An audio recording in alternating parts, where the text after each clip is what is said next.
All right. Hello, everyone. Welcome to the Covestro Arena and welcome to the Covestro Science Medal. In case you didn't know, the Covestro Science Medal is presented every 3 years, traditionally here at K-Fair. And it honors really excellent research contributions beyond existing expertise and long-term dedicated engagement that has already yielded commercial results. But before we show you the finalists and present the winner, we want to talk about the importance of science as a whole and research and development for Covestro. And for this, please give a huge round of applause to the Chief Commercial Officer, Sucheta Govil, and the Chief Executive Officer, Markus Steilemann. Thank you. Hello, you two. Come a little bit closer. Yes, thank you. So, Markus, let me ask you, obviously we talk a lot about the challenges that we face these days. Global challenges, we have the climate crisis, resource depletions, environmental destruction. So, how do you see the importance of science these days? Sometimes it almost feels like science is not taken seriously anymore. Well, I think the importance of science these days cannot be overrated, because you see, with all the challenges that we have, the only approach is not to go for simplified solutions, but to really understand the complexity and therefore then find the right solutions for this. And in that context, science for me is even more important than it ever was in times where we have also trends to ignore science, where we have trends to come up with simplified solutions that will not solve the matter but just make it worse. And in that context, I'm very proud that Covestro is a science-driven company. We have more than 1,500 people working in science, innovation, research, development. And as I said in previous, let's say, events, innovation is everyone, everywhere. And that is also fundamentally based on science. And in that context, I also would like to mention one major motto of one of the, let's say, largest movements we have these days, Fridays for Future, who always say, unite behind science. And from that perspective, I think Covestro is a large contributor, is also a large science-driven company, and that's why I truly believe it cannot be overrated, and that's why I'm super happy that we're here right now at this place and rewarding people who are really in science. Soon. Now, Markus just said, well, Covestro is a science-driven company. At the same time, you're a commercial company. You're the Chief Commercial Officer. So are the customers, the partners, are they actually watching what Covestro is doing in science and R&D? Yeah, well, thanks for asking that question, because I was listening to Markus's response very, very carefully. Remember, I switched from the customer side to Covestro, and there was a single reason why that switch is so relevant. And the relevance comes from the fact that Covestro is science-driven, and customers are looking for that. We have a history, a long, long, successful history of science-driven innovations. We were the inventor of polyurethane polycarbonate, but even if I go back to recent times, we have pioneered, as Covestro, we have pioneered a movement towards solving big problems for the planet, but equally for our customers. And that's what customers are looking for. I've been in touch with customers over the last couple of days. And basically, they have pretty complex issues to solve, and we solve it for them. So lower emission vehicles, a path to climate neutrality. Martin, you yourself were talking about, the top to the bag to the end of life. Yeah, the Freitag example. And you see that in our booth. That's absolutely relevant. It's commercially viable. Back to the commercial question. You see the charging station. No one moves to an electrical vehicle today unless they're convinced that the city invests in charging stations. We are the ones who give them sustainable materials which conduct properly. So hey, yeah, customers look for it. As a commercial person, I'm super thrilled. So Markus, you mentioned innovation. Innovation needs that spirit, needs that passion to make it happen. So how do you see the Covestro spirit when it comes to innovation? As I said, overall, if the closer you get to this booth and the closer you get to the Covestro people, the more the buzzing is on, right? So you can feel the energy. And that is also true for the 1,500 folks real people that we have in research, development, science, application development, and you can feel that. You can feel that spirit, how they live the values of being curious, courageous, colorful, listening to customers, collaborating, and that is what makes the spirit, and that is combined with profound knowledge.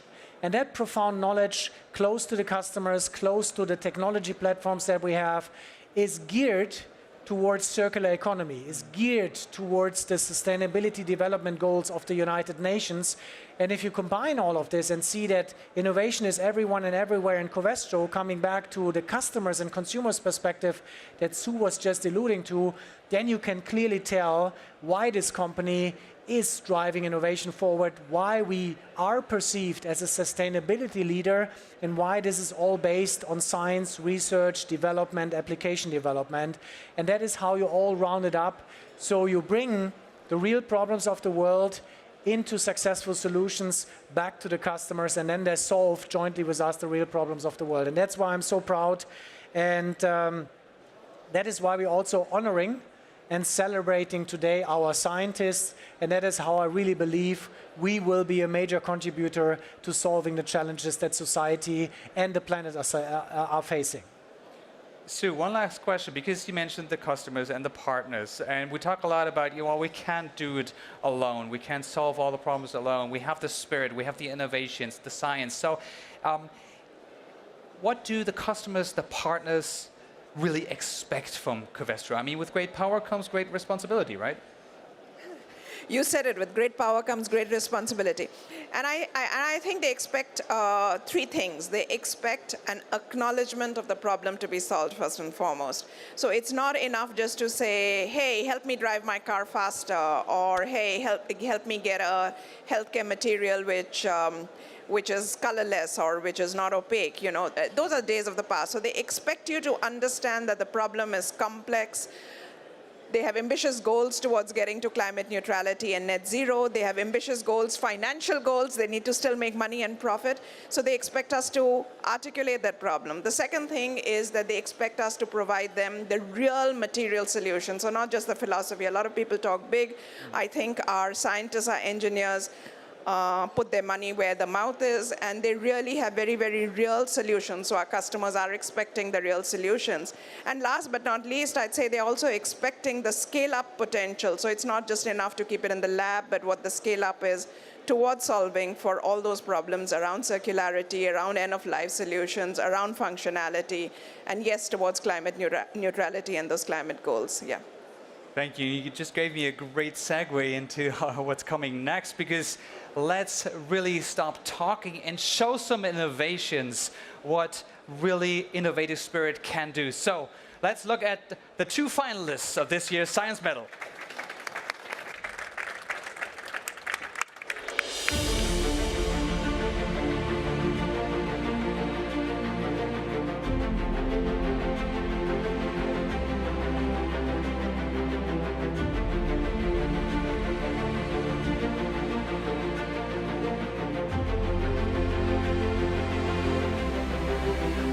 We invented new polyurethane chemistry for building stronger and lighter wind blades. To infuse large blades, we designed a new concept of machine and built it in 6 months. We collaborated with different partners along the value chain. Polyurethane became well recognized in the industry.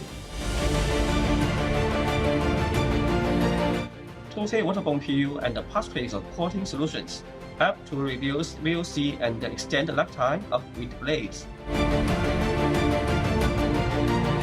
Thousands of polyurethane wind blades are flying in the world and keep generating green energy.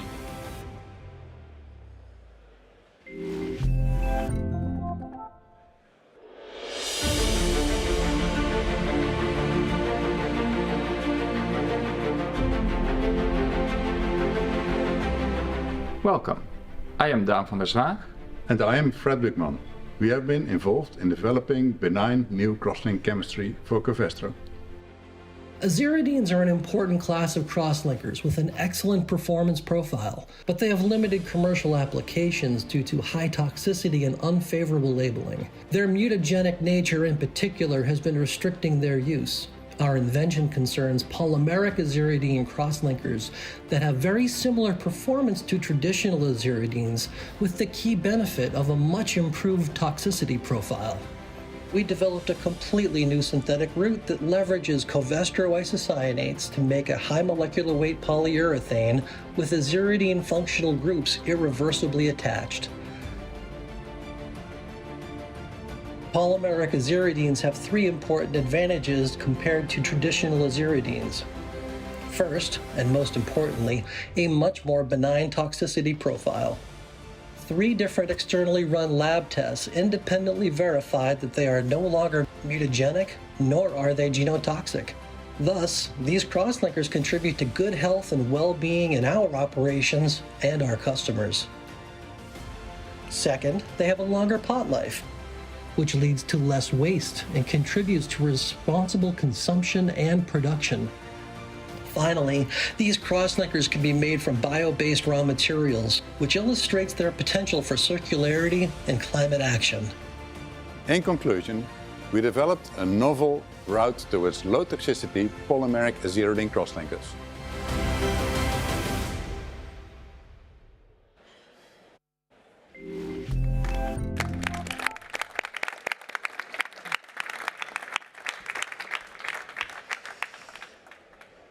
Well, are you curious who gets the science medal? Is it? That was a bit early. Thanks to modern technology and artificial intelligence, they can do things much faster than human brains could ever do, as we have demonstrated. Thank you very much to Team Crosslinkers and Team Windblades. I think it was outstanding research. I also believe that we have done fantastic jobs and very valuable contribution by everybody who was involved. I'm very proud, and I would like to ask everybody to really give a big hand to both finalists at this point in time. Thank you very much.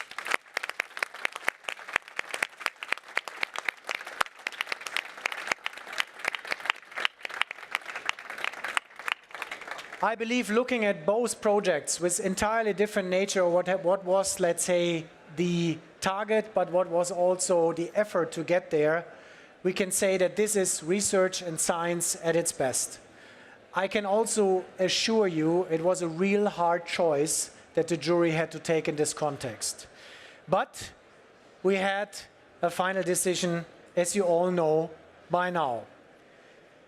The winning team, I have to say, took a very scientific approach, and that happened, as you can tell from what they have demonstrated here, not in an ivory tower. No, in contrast, there was a strong sense of actual needs. At the same time, there were various stakeholders included in the process, and they delivered what various stakeholders actually were accepting from a solution as it is presented here today. It was broad thinking for many, many different applications. This is a key building block, and at the same time, it has merged 2 worlds at the same time, which is biochemistry and polymers. In that context, I think it is a great step forward for human health, and at the same time, safer use of hazardous substances, and that's why we have decided that the winner is low toxicity cross-linking. Big hands of applause.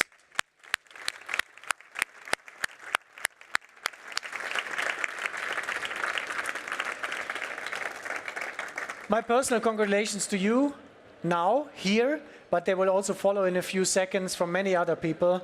But let me just quickly reflect on why we have decided. We believe that that solution is of strategic importance, not only for Covestro, but for the entire industry, and particularly the industry that is applying those solutions. It makes our, as you have learned, portfolio much more sustainable in a very important place, and at the same time, it serves, which is even most important, our customers and societal needs. It meets the requirements of the Green Deal and also meets the requirements of the upcoming legislation around the chemical strategy for sustainability in the European Union. And therefore, in a nutshell, it is far-reaching and has a huge impact. In that regard, I would now like to ask the winning team to come on stage. Please, the winners on team are Ilse Verhagen, Fred Bückmann, Dr. Patrick Stahls, and Ad Overbeek. Very warm welcome and congratulations to you. Big hand of applause. This is all yours.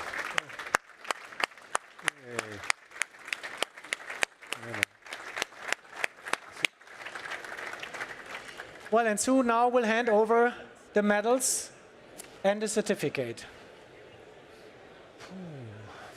Congratulations. That's fantastic. Absolutely fantastic. Wow. Super. Yeah, thank you. Wauw, de persoonlijke naam erin. Congratulations. Thank you. Thank you. Congratulations to you as well. Congratulations. Congratulations. Success. Huh?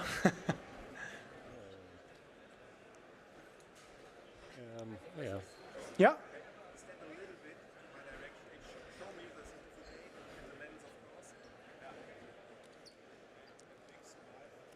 Easy big smile.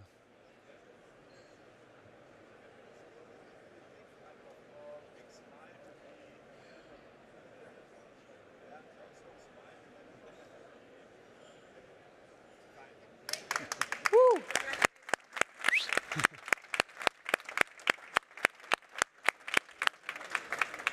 Yeah, kijk maar. So once again, big thank you. And now, Ad, give us the pleasure of enlightening us what you have invented. Thank you very much.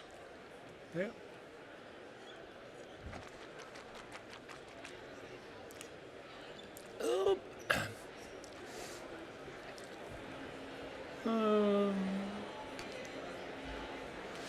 Okay, thank you, Marcus, for this nice introduction. Should get used to the echo. So yes, I will talk to you about polymeric aziridines and how we converted basically very old technology into something very new that is very usable. I think the slides move from themselves, so we'll see. Covestro is a global leader in sustainable coating and adhesive solutions, and Covestro has a broad portfolio already of crosslinkers with low health hazards.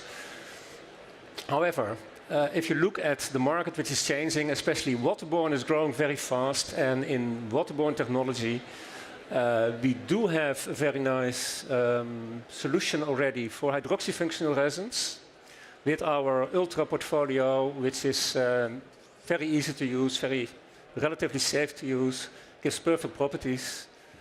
But there is a very different big part of the market as well, which relies on carboxylic acid groups to crosslink.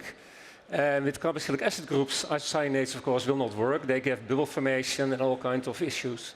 So you need different crosslinkers there. And in the past, epoxies were used, melamines, but they have terrible toxicity issues as well. And we had aziridines, and aziridines do work very well, especially at room temperature. But there is one big problem. They are genotoxic. So if we say we want to introduce crosslinkers and supply crosslinkers to the market with a low health hazard, obviously genotoxicity means it reacts with your DNA. You don't want your crosslinker to react with your DNA. Because especially if it's... sorry, the slides move themselves, as I feared. So if a crosslinker reacts with your DNA irreversibly, it goes to the daughter cells and it can result in all kinds of diseases. So you want a crosslinker that stays there, is not reacting with your body in any way. Now, this slide may move several times, so I will put it back, but you will see. How do we avoid something to be genotoxic? Now, if genotoxic means that a crosslinker who is designed to be very reactive, reacting with carboxylic acid groups which are on your DNA, If you want it not to react, well, chemistry is chemistry. You can't stop two groups from reacting. But what you can do is, if you want to stop two dogs fighting, you can put a fence in the middle. And the fence is basically there already with the cell membrane.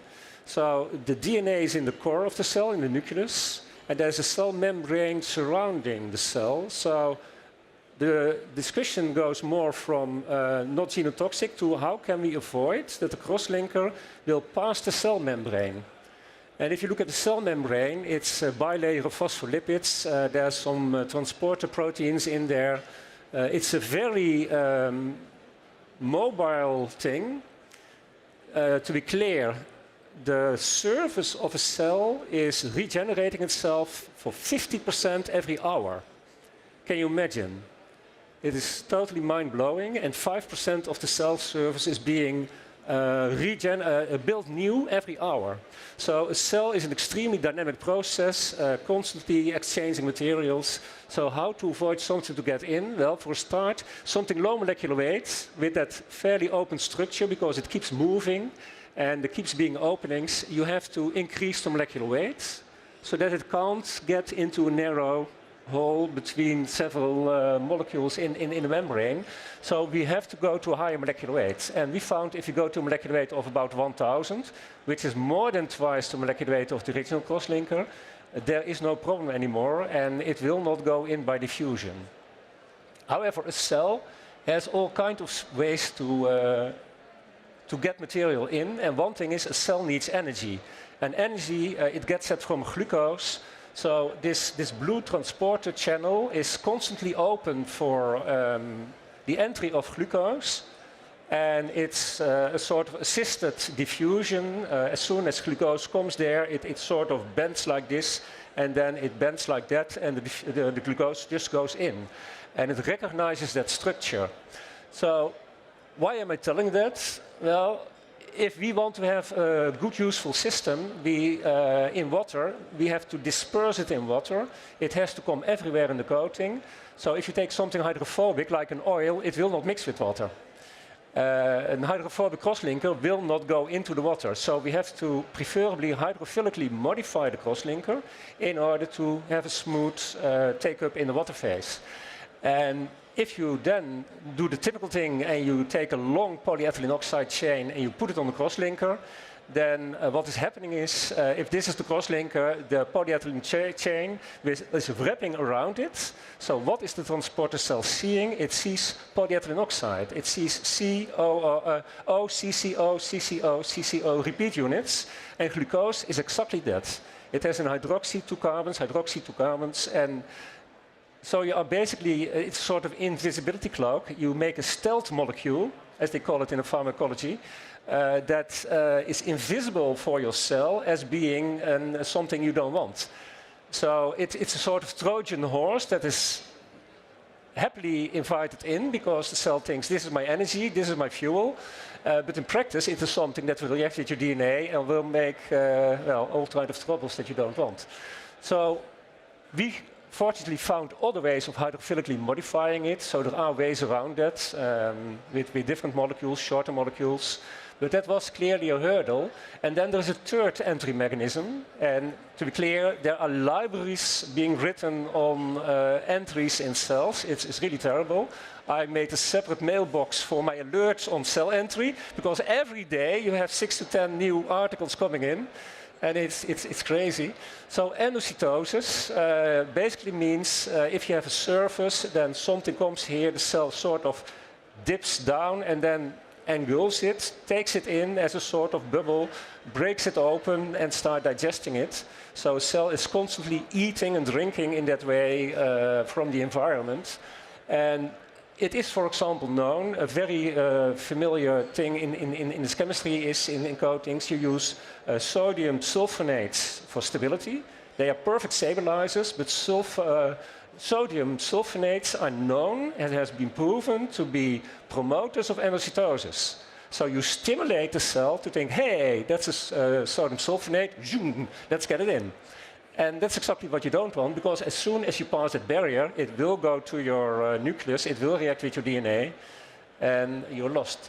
So studying all entry mechanisms and understanding how that works with all the chemicals gave us a lot of insight. And based on this, in no time, we could make 75 non-genotoxic crosslinkers based on very reactive chemistry.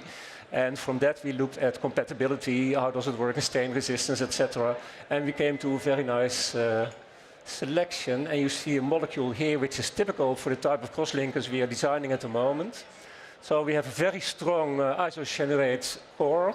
We have flexible chains, which gives some spacer, because if you have a crosslinker like this, now I can't really crosslink nicely, but if I can reach far, then it's easier to pull chains together and to make a nice network. So we have that. We have this R group, which gives us the opportunity to basically put all kinds of different functionalities, molecular weights, hydrophobicities on the molecule. We can make this at some point largely bio-based, we think. It is outstanding in its tox profile, in the application performance. It's easy to use. It gives very good properties, and it's highly versatile. We filed a lot of patents on that, and as Marcus said, it's serving several SDGs. It's totally in line with the Green Deal and with the chemical sustainability strategy. And we even got a Nordic Swan label as a cherry on the pie, and Nordic Swan for indoor applications in the Nordic. And by the way, also Canada is adopting that now, and even in the US you see it more popular now. It's a very, very critical thing to look at. They really look, you get very long lists of requirements that they want you to fulfill. So that really, to us, means something. If you then look at functional performance,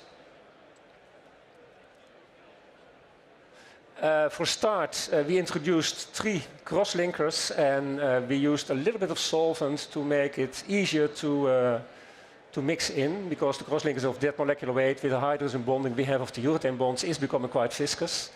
In practice, this means typically 1% in the total formulation of solvent, so it is not that much. We have a fast one, ethyl acetate, for printing inks. We have a normal one for coatings, which works very well, and I will show that later. And in the leather industry, they want something to look like water, so that is why this third one is a bit more hydrophilic and differently in its solvent. If you then look at crosslink efficiency, the elastic modulus means how much force do you need to apply to extend a certain material to a certain length. And if you do that at increasing temperature, it is known that if you have a crosslinker, at some point you get a plateau, a rubbery plateau. If you don't see that, there's no good crosslinking. Whatever people say, it is just, yeah, sometimes you see hardness increase, but if it's not crosslinking, then the rubbery plateau will not be there. So you see that the POX 523 is the same as CX100, which is the classical aziridine, so the genotoxic one. And we don't really need to be better in mechanical performance in that sense, as because the old one was good enough, but it was toxic, and this one is not having that genotoxic problem. So this is a very promising, good scientific result. We're very happy to see this. And then if you look at the crosslink speed, we were surprised here, because you see here that the POX crosslinker is reacting faster than the old aziridine crosslinkers. And we think that is because you have very flexible chains, which have more room to play and to find the crosslinkable group. And this is very important because people want high line speeds. And they will also want a quick room temperature cure. And so this works perfectly at room temperature. It is much faster than the old technology. So this helps in increasing line speeds, in doing things more efficiently, and that is very nice as well. If you then look at, for instance, mechanical performance like black heel mark, so what people do is they take the shoe and they hit the surface very hard, and then you see a black mark. And the black mark gets less if it's good cross-linked, but what is especially important is if you then, with a cloth, rub it a bit, the mark should be totally gone without any residual sign of damage. And you go to a few hundred centigrade at that point, so it's normally melting if you don't cross-link. And here you see that, well, 5 means best result possible. So on oak, 7 days, damage. This result is just meaning that it is not damaging at all. It's extremely good cross-linked. And that's very important because you don't want a floor which is full of stripes at some point. Also, the chemical resistance is very comparable, and the hardness, well, in this case, you see it is a bit less than the blank. In others, it is a bit harder, but that is because the crosslinker has its own hardness influence, and you can just formulate that, so that is not an issue. So this is a very good result, and we have many of those examples. So if you now look at the total, we have a low toxicity crosslinker now with far reduced labeling, no health hazard anymore. We get excellent chemical and scratch resistance. What is maybe even more important at some point is we have a pot life. Well, we say 7 days here. We can also do a month if you formulate properly, but you can have very long pot lives. It is very stable chemistry in that sense, and that's very important. It is very quick. You can do it at low temperature, so no high energy intensive processes are needed. The adhesion, I mean, you see plastics everywhere here. There's hardly anything thinkable which is more broadly adhering to things than Asgardine groups. That works really, really well. Did I do them all? Yeah, and then we have reached compliance. We can sell this already in China. The US is very slow with legislation. We are very confident we will get it. We also work on food contact applications, and that is looking very good, but also takes a lot of time. So imagine if you can use this for food contact, it really is a sign that this is very good and usable technology. And with this, I want to thank you all for your attention, and I think we... yeah. All right. Yes, I'll take that. Thank you so much. That was a fantastic presentation. I will not pretend that I understood 100%, but it was really interesting. So once again, congratulations to your thank team. you. All right, and to celebrate this great event, we also have an honorary guest speaker. She is a professor at the Zernike Institute for Advanced Materials at the University of Groningen. And she and her research team, they tackle the very important problem of plastic pollution. And they're using a really fascinating thing. It's, and let me get this right here, really circular polymer chemistry via biocatalysis. Wow, I have no idea what I just said. So please give a big round of applause to Katja Loos.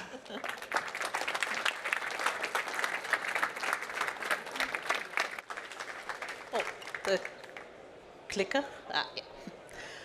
Well, thanks a lot for the kind introduction. Congratulations to the team cross-linking, really well deserved. I heard from it before, but now seeing the talk was really fascinating, and I hope you continue. I also like the introduction about science, Marcus and Sue. And I know Covestro is good in cooperating with us. We have, my extended team, we always worked with the team in Waalwijk and Zwolle, but we also had cooperation with Covestro main base in Leverkusen. And I really like it, and I also like that the chemical industry is really more and more interested in working with us at the university, and I think that's important. So in the next 20 minutes, so you know, people that work at the universities, professors are prone to extend their time, so wave at me if I should stop. I can stop at any time. So I was asked to tell a bit about circular polymer chemistry, and that's actually also what we are doing.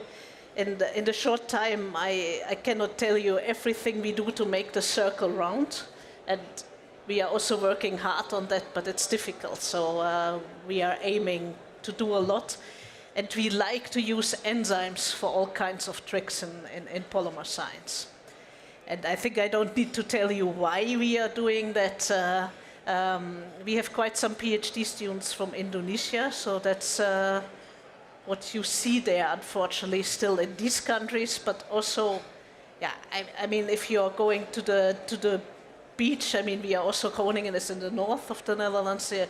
We don't have beaches; they are on the islands. But I mean, you see all the trash. It's maybe not that bad, but it's bad. So I think also Covestro, if it's clear that we have to do something. So the sustainable solutions, I think you all know them, but I was asked to give like a bit more broader context. So one thing is, of course, the reduce of single-use policy of the European Union. I think that's really good, but it's maybe not, I mean, straws and forks and cutlery, and then it stops there. So it should, I think also US plastic producing company agreed that it should go way further than this. So let's not use too much plastic. And of course, the circular economy is important. So we have to use less plastic. We have to keep it in the loop. And this is, of course, something that, that me as a synthetic polymer chemist tackle with my molecular knowledge. Then there's the topic of biodegradable polymers.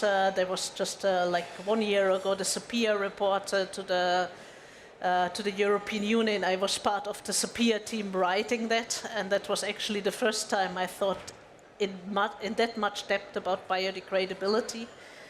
And yeah, maybe we should do that because we should keep it in the loop. Before working on this report, I was really convinced that biodegradability is the greatest thing ever.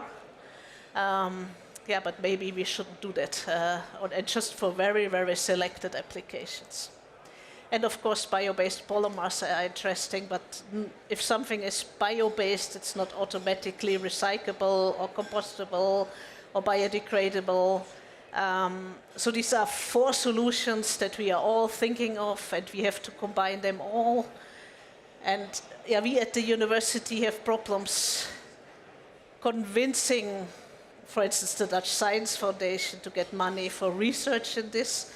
I hear from industry that it's difficult to maneuver in these 4 fields, and there's probably a 5th, a 6th, a 7th, and then we have all these polymer classes, and we have to find out what's the best solution for a polyurethane or a PET or a PEF.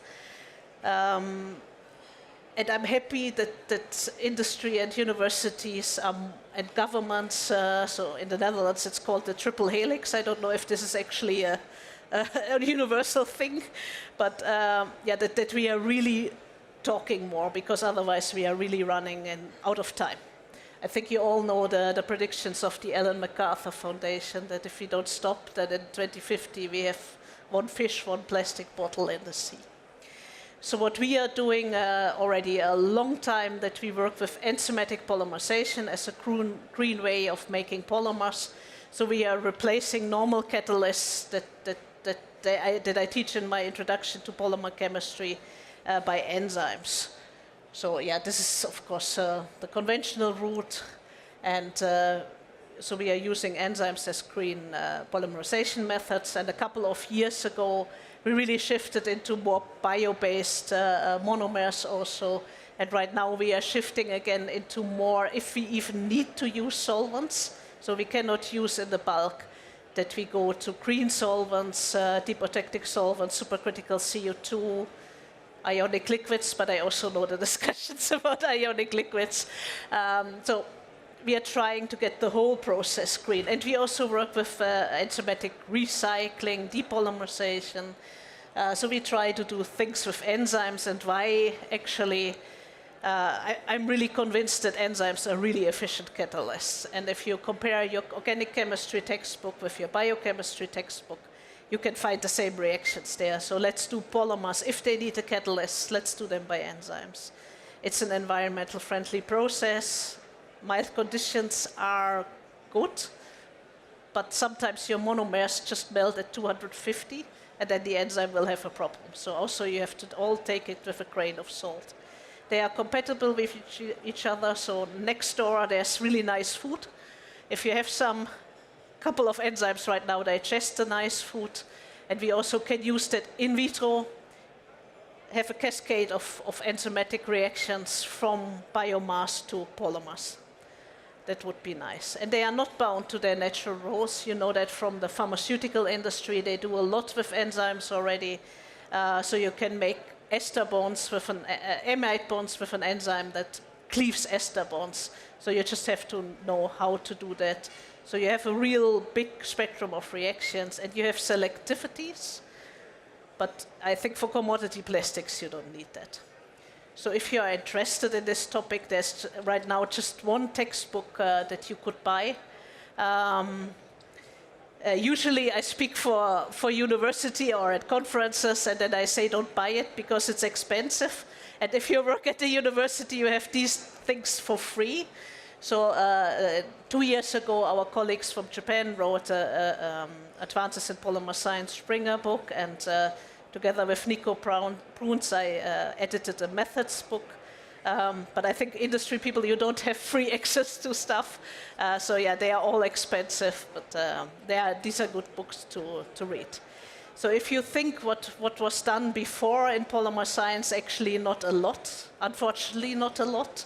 But you can do basically all types of polymers via enzymatic catalysis. Polyesters, polyamides, conducting polymers like polyphenols, polysaccharides. So actually there is no limit, but if you don't need a catalyst, you also don't need an enzyme. But if you need a catalyst, and it's maybe even a transition metal catalyst, yeah, you better rethink, and I'm sure I could advise you on some enzyme. So I focused on a small part of what we are doing. So we like to use lipases, and also if you had some nice cake from next door, so it cleaves the ester of the fat in the cake. So the triglycerides are split by the enzyme in your body. And we, of course, don't use mammalian enzymes because they are very sensitive. We use extremophiles, like, for instance, the Calb Candida adactica lipase B that you probably all heard of before. We use it most of the time immobilized. We either get commercial formulations from Novozyme or we immobilize by ourselves. And there is relatively well-known literature about polyester synthesis. So you can do classical polycondensations or ring opening of lactones. And if you look at this big ring here, this basically has no more ring strain. And you cannot polymerize that, but for the enzyme, it doesn't matter. So it makes you a very well polyester, which is an intermediate between a polyethylene and a polyester. And let me shortly talk about the mechanism that makes the rest nicer. So these are all serine hydrolases. So there is a serine in all these enzymes, which are hydrolases. In our case, it's the 105th amino acid. Yeah, and you see here different groups that are important. So the histidine will take the proton. But what's important that if you have an hydroxy acid, that it goes down with the acid group first. It forms an intermediate. It forms a real bond, and you see that the histidine took the proton, which is of course important in this mechanism. And this is of course inside this big globular protein. So this is not just these amino acids; the whole enzyme is working on it. You have to then, of course, to come with the second monomer and to form the ester bond and release it, and then you have formed your first ester.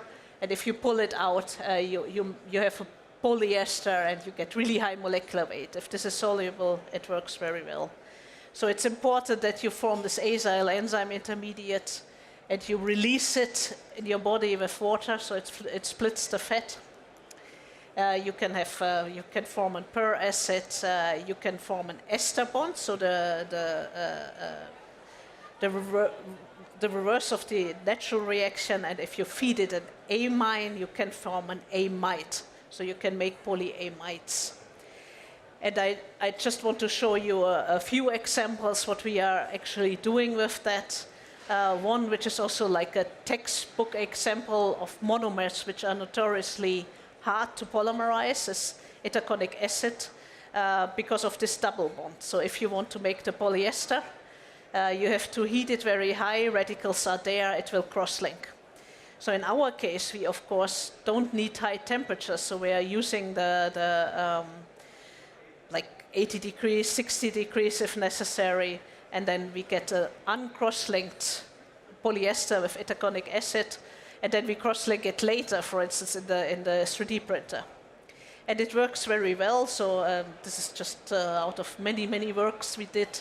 So you just polymerize itaconic acid or the ester. So we very often start with the ester, of course, because it's easier to remove the methanol and the ethanol, but it also works with the acid. And we also work with all the different strategies of polycondensation, azeotropic 2-stage, 1-stage, and we know all the effects of these ways of doing a polycondensation on enzymatic polymerization. And we also study really in depth every time the microstructures, which is important and also would be important for a formulation that you would, for instance, use in one of your coatings, or if you would use this for a polyurethane precursor. And we see the same chain length dependence of a natural enzyme. This is always nice. There are different lipases out there. You can also genetically modify enzymes by yourself so that they really like a distinct length of the diol or the diester. So you can basically make the polymer that you like, and it's a polycondensation, so you get the dispersities that you expect from a polycondensation. And I want to focus a bit on the forane-based polymers, because they're really nice to polymerize. And people thought you cannot polymerize them by enzymatic polymerization because they have an aromatic structure. So I'm sure you all know the problem with PET. And I was already mentioning this 1-to-1 ratio of fish to plastic bottle if we don't take care. But the petrol-based monomers and PET protection, they have a problem. One way of finding a solution is to replace terephthalic acid by forane-based acid, FDCA, and for instance make PEF as replacement for PET. It's a bio-based polymer, but it's also not biodegradable, and its recyclability is also the same as PET, so we have to recycle it and collect it. The big advantage of this polymer is, and I come to that later, that it has better thermal and mechanical properties. But you have problems like for the conventional two-step melt polycondensation, that you get discoloration, it turns brown, and you get end group disturbance. And we, of course, again do it at lower temperatures, so we can do better PEF and a better replacement for PET. So these two monomers that exist is the furane-based diol and the furane-based diacid. When you read literature, it's all about the diacid, the FDCA. The reason for that is, and I think all your chemists see it, that the BHMF, so the diol, is thermally not that stable. And if you do a melt polycondensation, it stops. So you lose the hydroxy groups, and then it really stops. But again, we are doing it at very low temperatures. So we are the first ones who actually reported polymers based on BHMF. And it comes from HMF, which comes from biomass, non-edible biomass, of course. So you have these two monomers. So we should also use the diol, of course. And you can do both from the HMF to the FDCA, but also to the BHMF, enzymatically and fermentative. So the dream scenario is, of course, to go from biomass in a multi-step, but one pot, or a couple of reactors, but one reaction to the polymer. And the reason why this is interesting, I was already mentioning it, it's a replacement of terephthalic acid for the production of PET, for instance. And you get the same polymers, but instead of the benzene ring, a furane ring. And this is slides I got from Avantium, the biggest producer of PEF and furanics in Europe, but it's of course a Dutch company. And they have this, that it's bio-based. It's more lightweight because the barrier properties are better. So you need less material for the same plastic bottle. So this is the biggest advantage. A PET plastic bottle, so that the gas doesn't bubble out of your Coca-Cola, has a certain thickness. And for PEF, it's smaller, and then the plastic bottle is lighter. And you might think that that's not much, but we are talking about thousands and millions of plastic bottles, so it's actually a lot. It's 100% recyclable, yeah, that's all fine.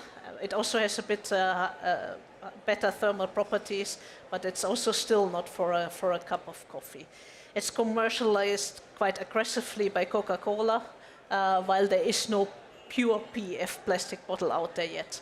Because for those of you who try to buy FDCA or even PEF, yeah, good luck with that. Yeah, either you cannot get it in big scales, or it's too expensive. So it's not something that where we are there, but this two-stage melt polycondensation has a problem of discoloration, and we are solving that with our method.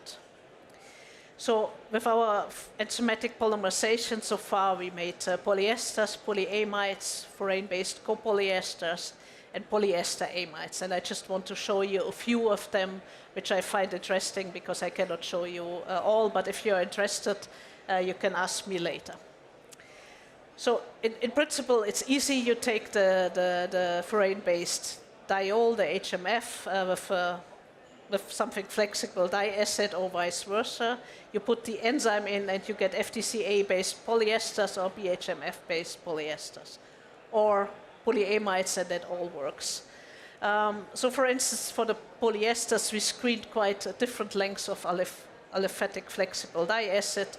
They all work. You get a certain, again, distinct peaks for the lengths that the enzyme likes, but we of course also have different enzymes. So we get high molecular weights because this is soluble, or low molecular weights when it's precipitating out. That depends, of course, on the flexible in that case, diacid or the diol. But we also make FDCA-based polyamides, and that also works. So we are using an enzyme which in nature cleaves aliphatic ester. We use it to make aromatic polyamides. So this is still quite amazing that these enzymes can do that, but of course just extremophiles can do that. And by now we screened a lot of, if you do FDCA, a lot of diol structures. Some don't work with CALB, but with other enzymes. And we understand this polymerization in depth by now, because we are already working a lot with that. But in principle, it's always like 60 or 80 degrees Celsius, bulk, the enzyme is immobilized, and it really works. And we understand completely the effect of reaction temperature, diol chain lengths, end group, and yeah, we can by now play with that and really synthesize what we want, or maybe someone else wants with that.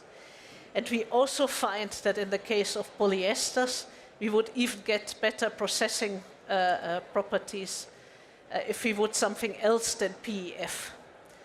However, now PEF is already established by Avantium and NatureWorks, so it will probably stick. But there are some polymers which were synthesized by us for the first time, so they were not reported before by normal melt polycondensations that would maybe even work better. And what we also found that in some cases the enzymatic polymerization gives higher molecular weights than a normal two-stage melt polycondensation. So this is again something to convince about the enzymatic approach. And the polymers that you synthesize, so this was also of course known. If we, for instance, compare the same terephthalic acid-based polymer with the furan-based polymer, they have nearly the same physicochemical properties, which is interesting as a replacement.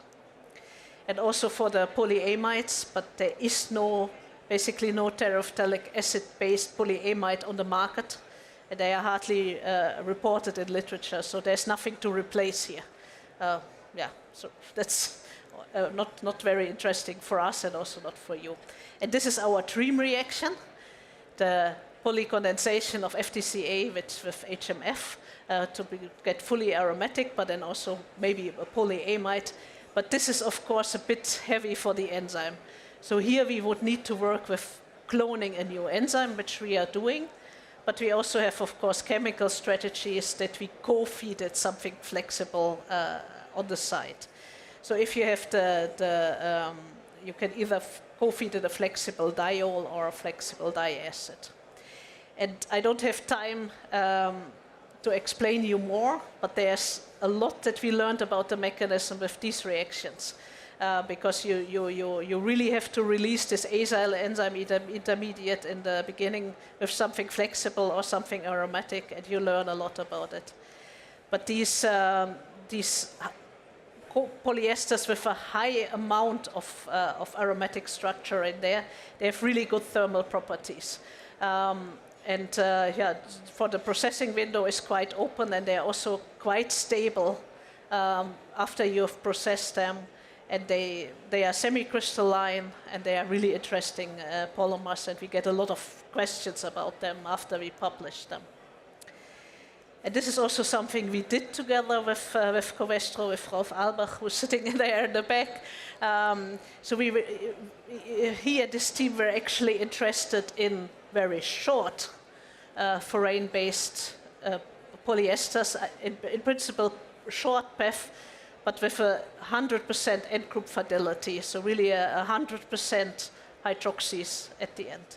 And this was a one-year postdoc of Pia, who now works at an advice company, and we really did a lot together with the Covestro team. And also got some nice publications where we again get quite some nice compliments. So that was very nice to work. And at the end, because I promised you circular, I also want to show you that we are really working in making the cycle round. So we work also with enzymatic depolymerization. So here again, the advantages: mild conditions, no hazardous chemicals. And here you, for instance, see we are having a very nice PET dase. I mean, this is not the real scientific name. Which is very efficient in depolymerizing PET. We also have a PEF-ase, which can eat up PEF. These enzymes are efficient, but it's not that you put your plastic bottle in there and it's gone in a couple of hours, let alone a couple of days. So there's still a lot to do in this chemical recycling with enzymes, but it also has some advantage over normal chemical recycling, because the catalysts that are used right now in this process, they are not environmental friendly. Then again, I couldn't show you that we are using these green solvents, so there's a lot more that we are doing, a lot more, even more that we are forgetting. So I'm happy for discussions and maybe also tips what would be interesting for industry. And well, I hope I convinced you that this enzymatic process is worth pursuing, that it's even more worth pursuing doing it with bio-based monomers, with green solvents, and getting interesting polymers with interesting properties. And with this, I would like to thank my group and all the organizations which sponsor our research. And I don't want to end with the information that we will have the Congress of the European Polymer Federation in June 2025. It's in Groningen. It's still some time to go, but please mark your agenda. It will be a very nice conference. And we are, of course, also looking for sponsors of the conference. So if Covestro would be interested, feel free. But of course, also show up. The EPF is really a conference where also people from industry usually show up and also can give presentations. So with this, I would like to thank you for the attendance and listening to me. But I would also like to congratulate the team Crosslinking again for winning the award. Thanks a lot.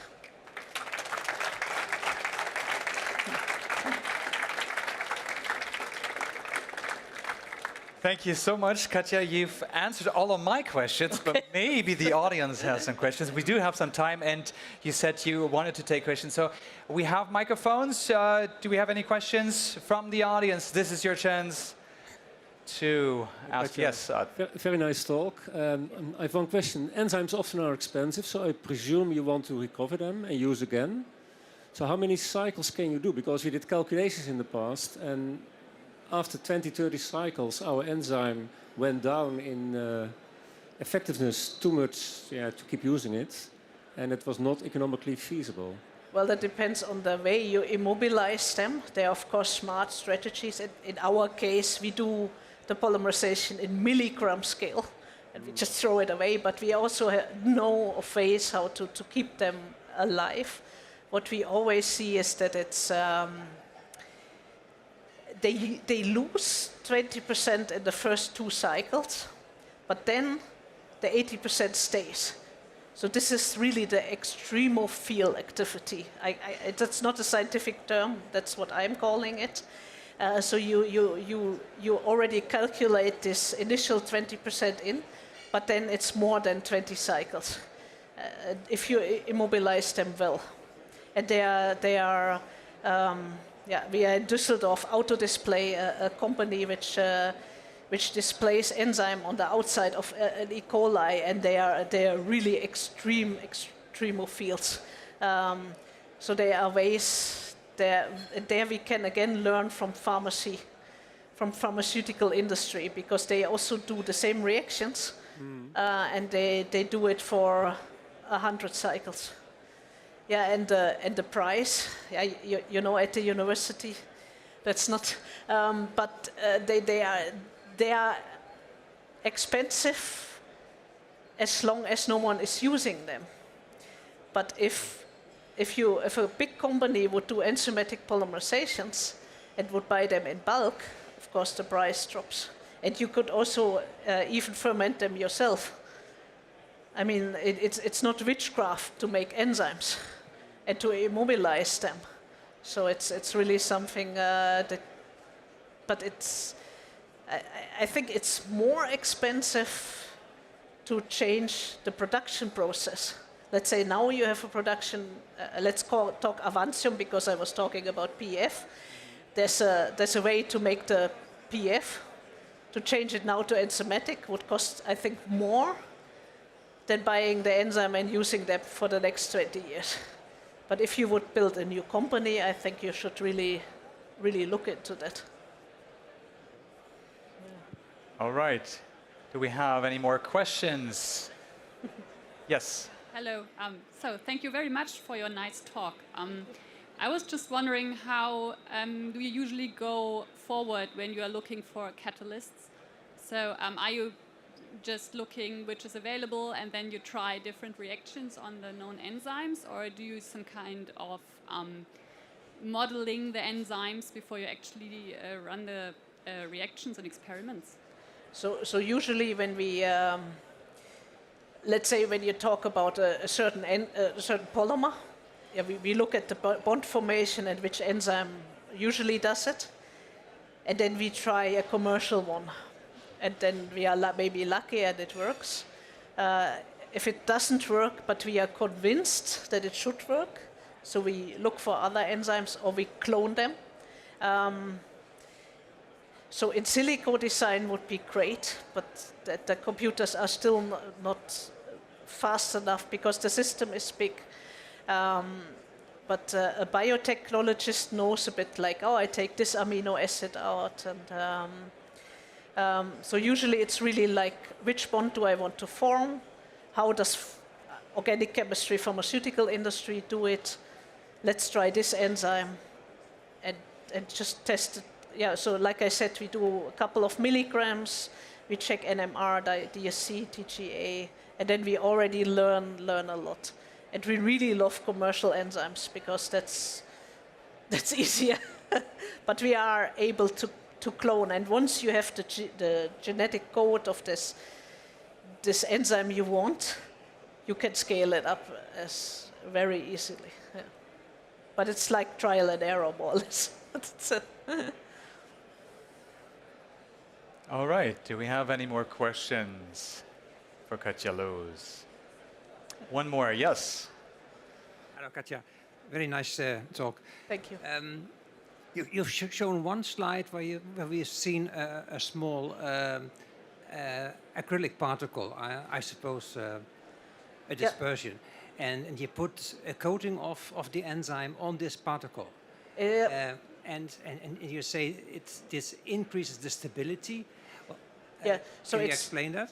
It's ideally not just a coating. This is a Aquarelle bead by lengths. Most of the time, it's a macroporous resin, and the enzyme is physisorbed also in the pores. So if it's just on the outside, it's not enough. And what we know is if an enzyme goes into a pore, then it's squeezed. So it's really like something globular. And if you squeeze enzymes, they change the 3D structure. And I mean, also the active site moves a bit. And it can happen that by this it even gets more active. The whole field of enzyme immobilization is not very well understood, but we have immobilized enzyme which have a certain activity wild type, and then you immobilize it, and then it has 1,000 times or 100,000 times higher activity just because you squeeze it. The nice thing is, I mean, you either have commercial beads or you do them yourself with emulsion polymerization. You can do a lot yourself. This bead I was showing is not covalently attached. And coming back to the question of art, there's also a lot of leaching out. And this you can prevent by covalently attaching it, so that you maybe clone a little tail to the enzyme far away from the active site. Yeah, there was just a Nobel Prize for click chemistry, so you can maybe click it to a bead. So there are a lot of smart things that you can do. But enzyme immobilization is super interesting and not at all understood, unfortunately. Okay, you know we make these kind of dispersions, so perhaps you could... Yeah. Would be great. All right. Any more questions? Do you have a question? Yes, well, one question. If you make high molecular weight polymers, I assume you use the solvent, and then because you have to reduce the viscosity. Yeah. So what sort of polymer concentrations do you accomplish with your 60,000, 70,000, 100,000 gram per mole polymers? Yeah, the thing is, again, we are doing it at very small scale. So the viscosity, so we can still work in the bulk because we have basically not much to steer. That's of course far away from what you are doing. If we do it in solvent, really, it's 50 to 60%. So it can be a relatively high concentration. But we are really trying to get the bulk. But we are never going too high to a scale up. So yeah, we don't know much about like viscosity build-up during maybe not even 10 grams. So that's yeah, I see you not convinced that that really comes from the small scale. Maybe we could talk a little bit. Yeah. All right. I mean, we hardly ever use an overhead stirrer because yeah, it's so small scale. Do we have any further questions? No. Okay. Well, let me say thank you so much for taking the time and coming here. You know, you said if squeezing makes enzymes more active, maybe squeezing the hands of the winning team makes them more happy. So this is the time now. We have the meet and greet now for registered guests. It will take place upstairs. We'll guide you there. So once again, congratulations to the winning team. Thank you very much, Katja Loos. This is your applause. Thank you. And have a great evening, everyone. Goodbye.